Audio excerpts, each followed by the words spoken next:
Harka fuune kabajamtoota daawwattoota keenya kun OBN International irraa kan isiniif darbu qophii Damboobaati. Qophiin teenya tan guyyaa irraa waa'ee sirna gadaa Oromoo irratti xiyyeeffatti. Qophii kana qopheessee kan isiniif dhiyeessu an Nugusee Bokiiti. Guyyaa irraa keessummaa qaba. Keessummaa kiyya immoo hangafa kiyya waan ta'aniif an Abbaa Abdallaa isaaniin jedha. Amma gara keessummaa kiyyaatti deebaa. Abbaa Abdallaa, maqaan keessan eenyu? Eessatti dhalattan warroota isin hin beekneef akka isin barataniif jecha. Hayyee galatooma, maqaan kiyya Waaqoo Gammadii Baatii jedhama. Kan itti dhaladhee Oromiyaa godina Arsii dhiyaa aanaa Kofalee mandara Qoomaa Bitaachaa ka jedhamutti dhaladhe.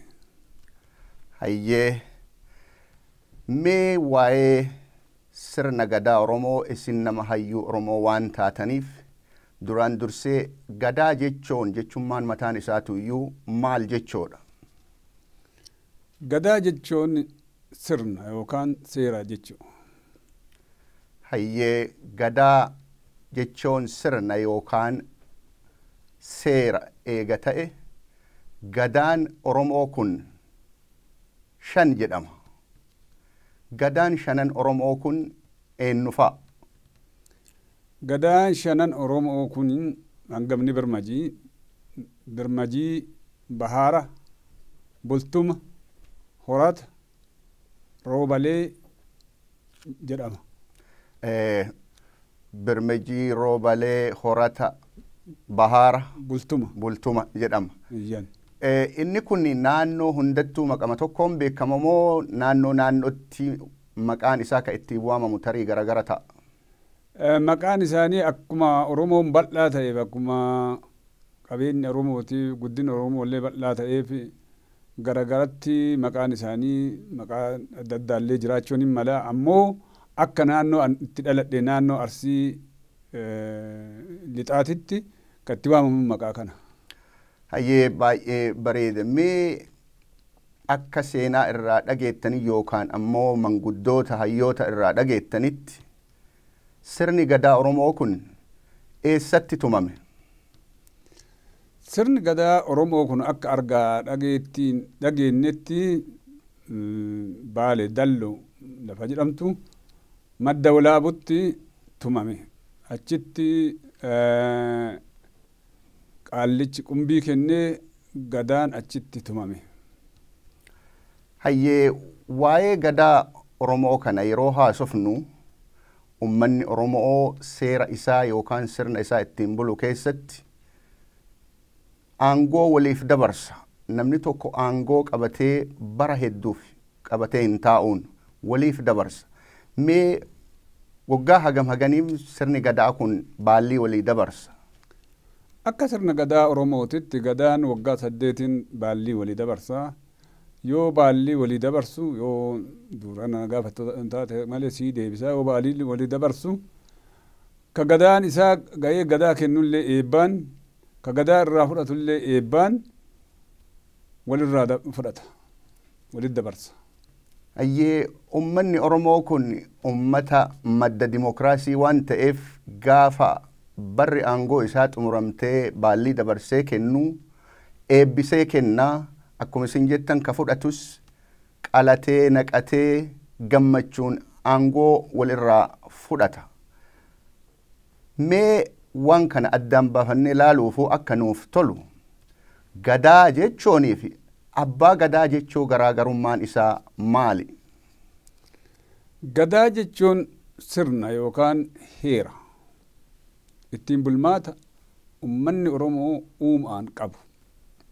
Abbaa gadaa jechuun abbaa gadaa san bulchu ka ummanni Oromoo hayyuu bulchuu danda'u kennatu ta'a. Hayyee gadaan sirna yookaan seera yoo ta'u seera san qabatee kan biyya bulchu abbaa gadaati naan jettan. Eeyyan. Hayyeen namni abbaa gadaa ta'ee filatamu kun ummataan gaafa filatamu ulaagaa abbaa gadaa ta'uu san maal guutuu qaba? Namni abbaa gadaa ta'ee filatamu ummata keessatti beekamaa ka yakkan hojjanne ka yakkallee hojjatuu fi hiyyaanne nama dhuga'a. Nama dhuga'a ka qaamni isaa dhidhuu hin qabne ta'uu qaba gabaabinumatti. Namni tokko abbaa gadaa ta'ee filatamuu fi kan namni qaama isaa guutuu ta'e, namni hawaasa keessatti akka hin dalanne, nama hawaasa keessatti jaalatama, ijoollummaa isaa irraa ka'ee nama waan qajeelootu waan nagaatiin madaalamaa ol dhufe jettan. Wanti biraa hoo akka ulaagaatti ka silaa kaleessa laallamu wanti hafe wayii jira jettanii wanti yaaddan jira? Eeyyan abbaa gadaa ta'uuf abbaa manaa yookaan abbaa warraa ta'uu qaba. Abbaa gadaa ta'uuf yoo abbaa warraa ta'e malee qeerrichi abbaa gadaa ta'e hin danda'u. Ulaagaa amma duratti siin jedhe kanallee hoo guuteetiin jedhe. Abbaa gadaa ta'uuf namni kun nama hin sobne, nama maraa qixatti ilaalu, nama maraa ija tokkoon qixatti ilaalu ta'uu qaba. Namni tokko duraan dursee nama fuudhee haadha warraa yookaan haadha manaa qabu jettan. Sababni haadha manaa hoo uduun fuune hoo namni kun abbaa gadaa ta'uu hin danda'u? Eeyyan hin danda'u. Akka seera gadaa Arsiititti namni hin fuune abbaa jalatti laakkaa'ama. Mucaa ukaa jedhama. Haa guddaallee ta'u mucatti laakkaa'ama. Mucaan nama bulchuu hin danda'u. Sirni isaa gabaabinaan kanuma.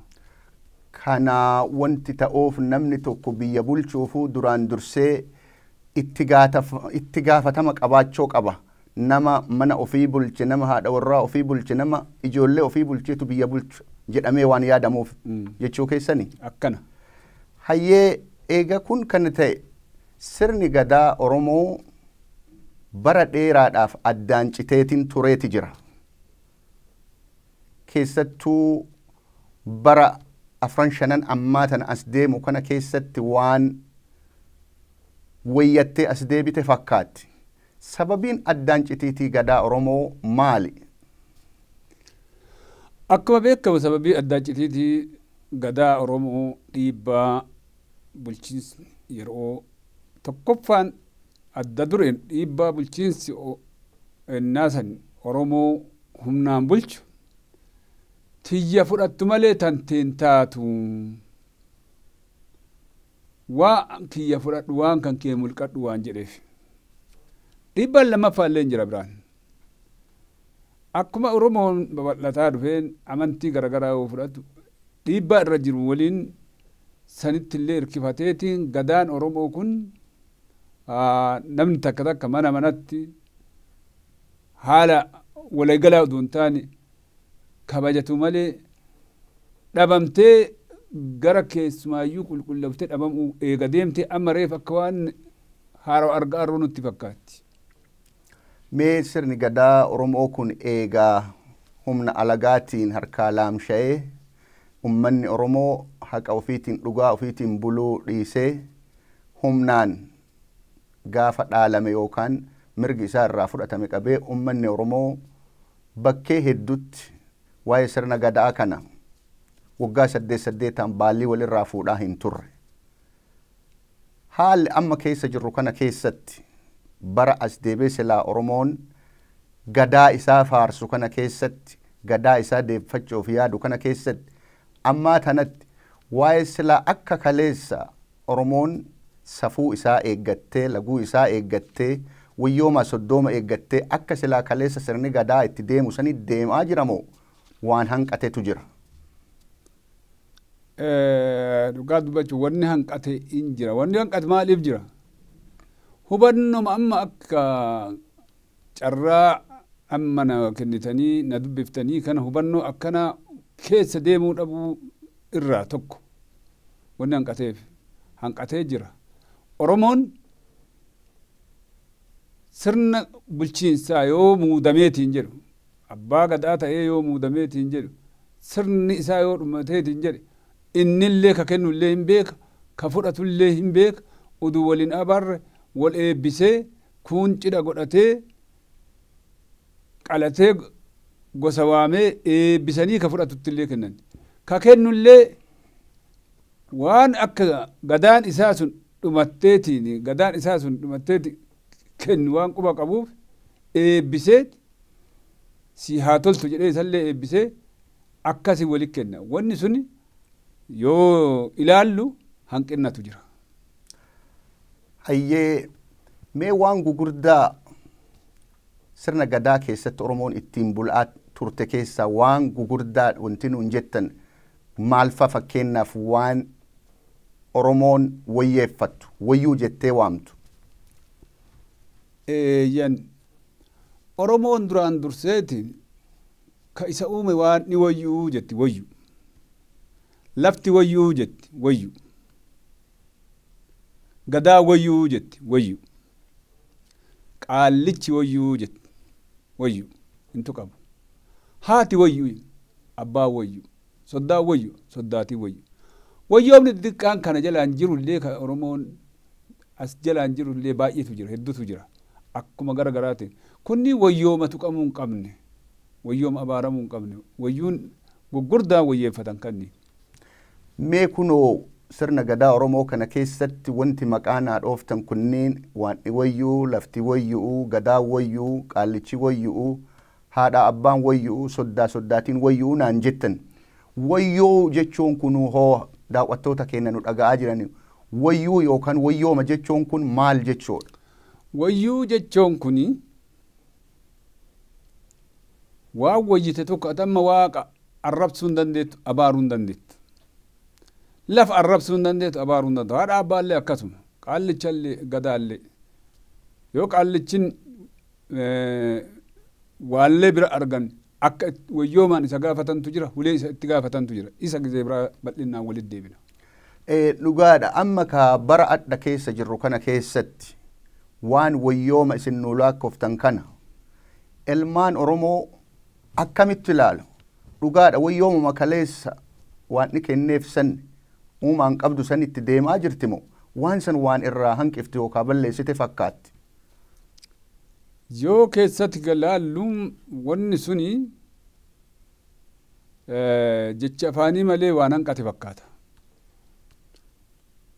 Hanqinna kana kan ittiin guutaniin akka amma isin nagaafattan kana hulee waamanii wayyooma kana wal barsiisan malee kun qaraa jalaa badeera. Wayyoomni isaallee jalaa badeera, gadaa isaallee jalaa badeera, saamameera, dhaalameera. Ka dhalatu maal laaleetiin kana wannan ka dhalatu ka qara barate yoo kana barsiifne isaanillee kana baratuu hin danda'anii kana akka amma gaafattan kana yoo itti fuftaniitiin jettan hulee ofiitti deebi'uu hin danda'a. Mee kunoo gaafa sirni gadaa kun bakka isaatii ka'e kabajaaf ulfinni isaa gaafa jalaa dhidhatte ummanni Oromoo eenyummaan isaa jalaa tuqameeti jira. Wanti kabajni kennamuu fi male kun orma yookaan alagaa biratti dhiisiiti Oromoo biratti iyyuu haga wayii dagatamaa dhufee tokko inumaahuu karaami akkaami ka jedhullee hin mul'ata. Oromoon tun ammoo amantii sadii hordofti. Amantii waaqeffataa, amantii Islaamaa fi amantii Kiristaanaa hordofan. Akka nama amantiitittillee akka nama hayyuutittillee sirni gadaa Oromoo kun waan irraa jibban waan irraa hanqate yookaan tuffatan jedhame waan isin yaaddan jira. Fayyaa ta'e wallaal irraa waan irraa hanqate jira yoo hubanne yoo hubataniitiin jedhan sirni gadaa kun amantii maraayyuu waan amantiin martinuu hin ta'u ka jedhu malee waa ka amantii wal faallessuu miti. Amantiin garagaraa martinuu naman ajjeesinii cubbuu jetti. Sirni gadaa naman ajjeesinii cubbuu jedha walii galan. Naman saaminii cubbuu jetti amantiin martuu. Sirni gadaa naman saaminii jedha walii galan. Naman dhiibin nama dhiibuun cubbuu jetti amantiin martuu akka ofii hubadhetti. Sirni gadaa naman dhiibinii mirga namaan dhiibinii jedha walii galan. wanni amantii takkaanillee wal faallessu hin jiru hubannoo dhabaa fi wal faallessa namichi hubannoo dhabe wal faallessa yoo jedhe malee nama ajjeesin hin hatin hin saamin hin sagaagilin amantiin illee kana jedha sirni gadaa illee kana jedha. Hayyee sirni gadaa eega waan isin naa ibsitan kana hundaa ka jedhu taate eega amantiinis ka akkana jedhu taate hawaasni keenya sirna gadaa isaa kana kaleessaa deeffachuuf hagam waan socho'u isinitti fakkaata. Haadha kabajuu, abbaa kabajuu, gadaa kabajuu, qaallicha kabajuu, waaqaa lafa tagaafa jiran nama jiraachiftu tagaafa du'an ammoo nama nyaattu isii tana kabaja godhuu fi irratti maal fakkaata soddaa ofii soddaatii ofii kabajuu irratti hawaasni keenya maal fakkaata amma? Fayyaa ta'e hawaasni keenya maal fakkaata jedhee adda addaan si ibsuu duun taane anan garas dhufuu duun taane hawaasni keenya waan dhiibbaan alagaa dagachiise warroonni akka keessan carraa argattanii gaafiif namoota waa'ee kana diqqoo hubatan dhiyeessuu qabdan hawaasa keenya keessa gabbuuftanii yoo barsiiftanii jennan dhiibba irraa fudhate malee balleessaaf hin goone kana godhuu qabdan. Ani waan kana keessa deemee ati amma maal fakkaatattee na gaafatte kan sitti himuu dura kanatu dursa. Hawaasa keenya kana mara dagachiiseetiin jedhe dhiibbaa alagaati humnaan itti dhufee kiyya fudhadhu kan keetii miti jedhe jilbiiffateellee ka isaallee fudhachuu dhabaatu hucuuccaa irra jiruun dhalataan duubaan dhalatu waan hin barsiifneef kana dagateetiin gara wallaaluutitti deemee siin jedha. Mee sirna gadaa Oromoo keessatti gadaan Oromoo kun dimokiraatawaa ka haqaati ka dhugaati jin sirna gadaa Oromoo kana keessatti namootan biraa akka waan mirgi dubartootaa dhiibameetillee warri ilaalu jira. Sirni gadaa Oromoo kun mirga dubartootaa akkamitti ilaala? Fayyaa ta'e. Sirni gadaa Oromoo mirga nam tokkeellee mirga nama hedduullee wal qixa ilaala. Keessattuu dubartii bakka olaanaa kenna. Wayyooma amma duratti wayyoo gugurdaa keessatti wannan jenne dubartii wayyu. Deettu qanafaa wayyu. Ulfaan jiraatu ulfii wayyu. Dubartoomaanillee dubartii wayyu. Tuqaan qabdu butaan qabdu. Wayyooma kana lafa kaayeef. Wayyooma sirni gadaa lafa kaayee akkuma siin jedhe haga mulqadhu jedhan dabree wallaalaan dhiibbaan adda addaallee yoo jiraate akkas malee sirni gadaa dubartii mirga dubartii inumaayyuu mirga kaan caalaa guddinnaan isaaniif kennee jira.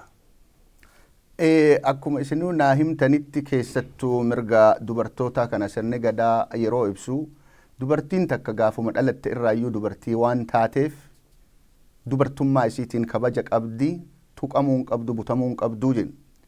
Deebitee ammoo yoo heerumte guyyaa heerumte irraa qabdee gaafa idaayyaa ji'a sadiif gola keessa teetti ilaanshoo jedhamti waayyuu yoo balleessite gola keessa tuqamuun qabdu.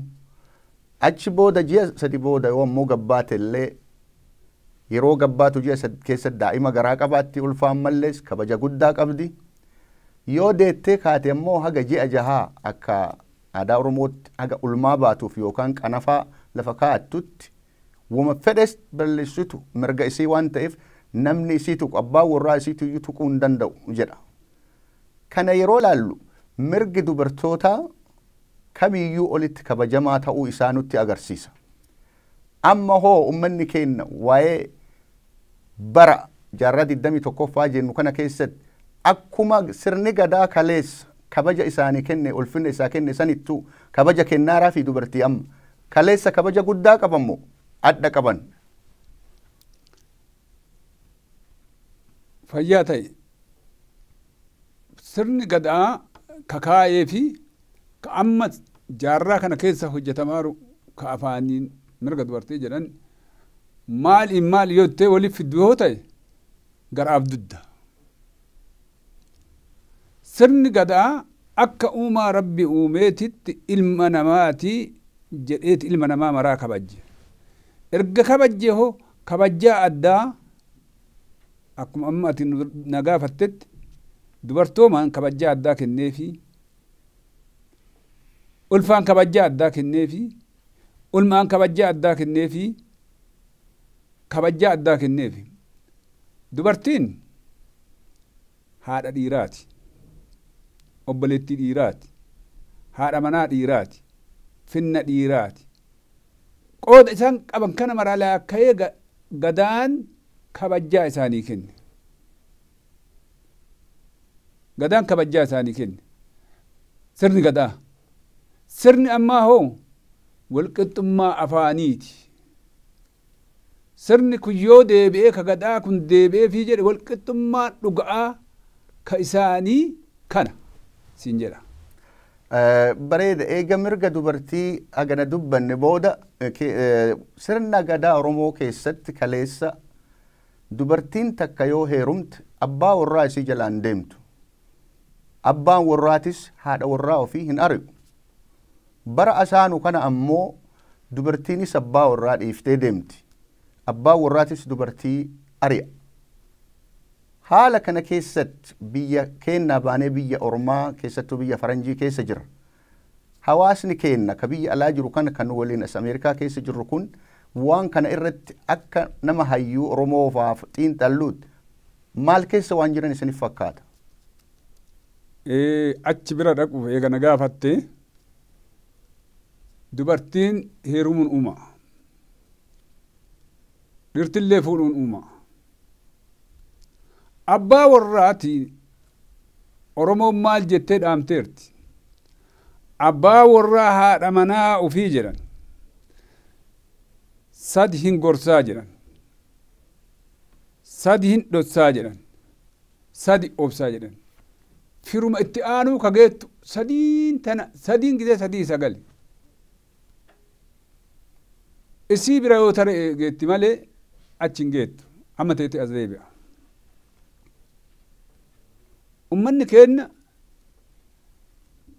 faaya ofii karab uumamaan kenneef kana dhiisee faaya dhaalmaa bay'anillee manaa bay'atillee manaa waliin jechuun faaya dhaalmaati. Faayaa miti sun fokku.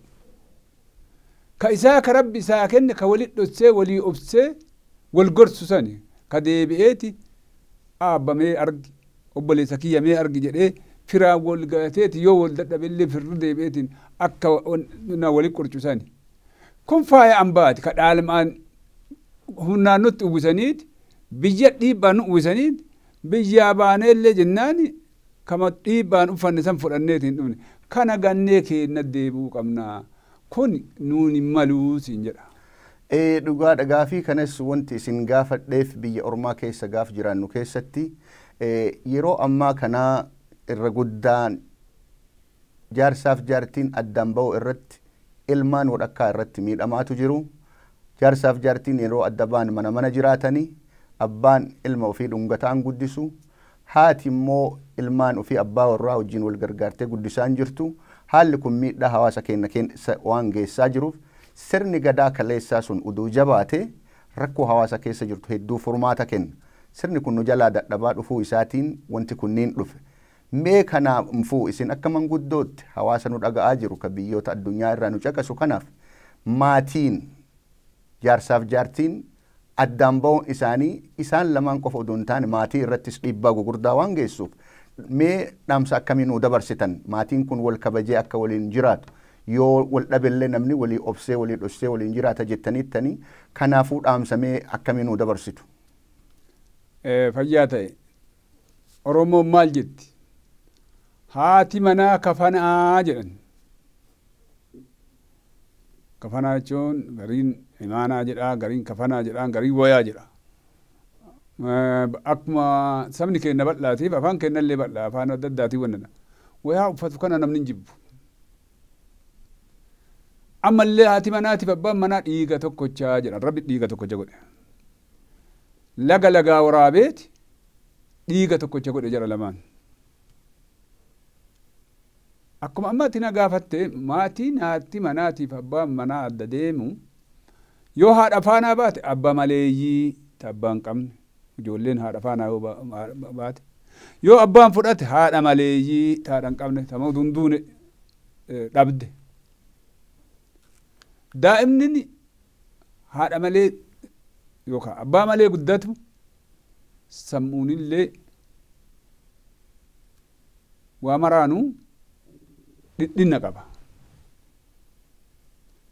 Dhidhinna kana oolchuuf akkuma duratti jecha Oromoon mammaakaan lafa keette walii dhossaa, walii obsaa, wal gorsaa waliin jiraachuu jennee lafa kennisan isii sadiin tana erga kaa'ataniitiin jedhan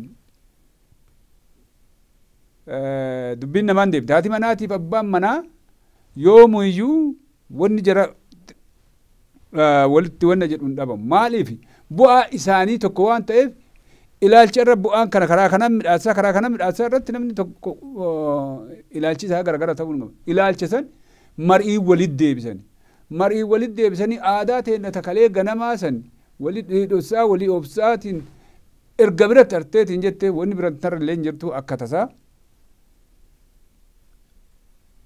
maatii ofiitiin ilaalanii waliin jiraachuutu ummata keenya baasa malee akki ummata biraa nuun hin maluu hin godhinaallee hin goonullee aadaa teenya ta ganamaa qabaadhaa waliin jiraadhaa jedhee dhaamsa dabarsa. Hayyee Abbaa Abdallaa waa'ee sirna gadaa ilaalchisee naannoo isin dhalattanii guddattanii maal akka fakkaatuuf akkam akka tureef adhas maal akka keessa jiruu fi gara fuulduras maal ta'uu akka qabu yaada nuu kennitaniittu. Mee oduu sagantaa keenya kan har'aa hin xumurin dura dhaamsi isin qabdan yoo jiraate hawaasa isin daawwataa jiruuf. Dhaamsi an qabu yoo jiraate duraan dursee warri OBN ka waan haga argaa dhageettiitiin anin quba qabaadhu gaafadhee ummata kiyyaa akka dabarsu naaf feertan galatoomaa isiniin jechaa. Galatoomaa isiniin jechaa ummanni keenya wanni ormin isaanaa fakkaannuuf ittiin nu bitaafnu keeti jedhee nuu kenne kennaa miti. Kenna ka ganama uumee ganamaatiin nu qabnu aadaa dimokiraatawaa ka mukaafillee sa'aafillee namaafillee lafaafillee wayyooma mureetiin jedhe ka bizinees alaatuu wayyooma mureetiin hin tunne. Sirni bulchiinsi alaga'aa humnaan nutti dhufee fudhadhu naan jedhee akka nu wal wallaallu akka nu wal aanu nu godhe kennaa mitii. Hundi nama kennaa kana dhageettaniif ka argaartanillee akka aadaa teenya ta ganamaatitti ka hubannoo qabdu hubannoo kan keessan qoodaa ka hubannoo hin qabne nama hubannoo qaburraa qoodamaa akka akkasitti jiraattan dhaamsa isinii dabarsaa. Hayyee hayyuu kenna obbo Waaqoo Gammadii Baatii waa'ee sirna gadaa kana irratti yaanni isin nuu kennitan kan adhaa baay'ee kan nu gammachiisu yoo ta'u sirni gadaa haalaan guddaadha. Waan hagadhaa amma dubbanne kana qofaa miti. Yeroo biraatis walitti deebinee kutaalee adda addaa keessatti maaltu akka jiran sirna jiruu keessatti, sirna fuudhaa keessatti, sirna heerumaa keessatti, sirna gumaa keessatti, sirna nama wal dhabe araarsuu keessatti waan hedduu gara fuulduraatti isin irraa barachuu teenna. Adhaaf waamicha keenya kabajitanii OBN International Studiotti waan nu dhiyaattaniif hedduu galatoomaa isiniin jedha. Galatoomaa isinillee. Hayyee kabajamtoota daawwattoota keenya. Guyyaa har'aa qophii damboobaa keenya keessatti waa'ee gadaa Oromoo dhiyeessineerra. Ummanni Oromoo qubsumni isaa lafa adda addaa jira, kutaalee adda addaa keessa jira. Sirni gadaa Oromoo bu'uurri isaa tokko yoo ta'u, garaagarummaan xixiqqoon ammoo ni jiraatan. Oromoota naanna'ee adda addaa qubatan waamnee waa'ee sirna gadaa kanarra isinii dhiyeessuuf waadaa isinii galla. Adhaaf qophiin qopheessine kanuma haga ammaa ture. Waan ta'eef nagaan nu turaa isiniin jenna.